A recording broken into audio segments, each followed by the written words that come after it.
અમદાવાદ શહેર પોલીસમાં હવે ટ્રાફિક પોલીસ સ્ટેશનમાં વહીવટ પ્રથા શરૂ થતાં રોજેરોજ ટ્રાફિક પોલીસ મથકના વહીવટદારો ખુલ્લેઆમ લાખો રૂપિયાની હપ્તા વસૂલી કરી રહ્યા છે.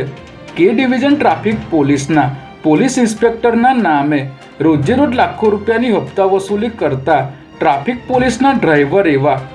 મુખ્ય વહીવટદાર નરપતસિંહ, જેમના પેટા વહીવટદાર પરાક્રમસિંહ દ્વારા ખુલ્લેઆમ અવરજવર કરતા વાહનોમાં હપ્તા વસૂલીનું કામ કરી રહ્યા છે. કે ડિવિઝન ટ્રાફિક પોલીસ સ્ટેશનના પોલીસ ઇન્સ્પેક્ટરના નામે નારોલ ચોકડી અને એસટી ઉપરથી તેમજ અન્ય મહત્વની જગ્યા ઉપરથી મુખ્ય વહીવટદાર નરપતસિંહના પેટા વહીવટદાર પરાક્રમસિંહ મારફતે રોજેરોજ હપ્તા વસૂલી કરીને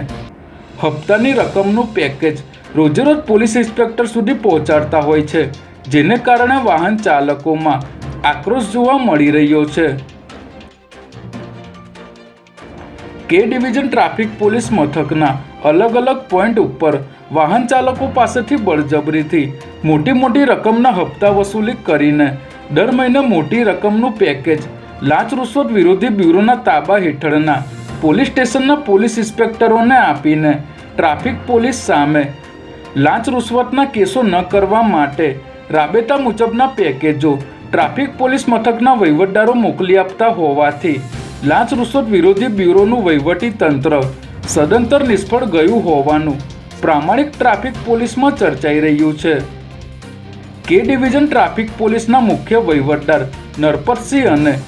પેટા વહીવટદાર પરાક્રમસિંહ બંને પોલીસ કર્મીઓ વિરુદ્ધ ઢગલાબંધ ફરિયાદો હોવા છતાં લાંચ રૂશ્વત વિરોધી બ્યુરો પોલીસ મથકના પોલીસ ઇન્સ્પેક્ટર મોટી રકમનો વહીવટ કરીને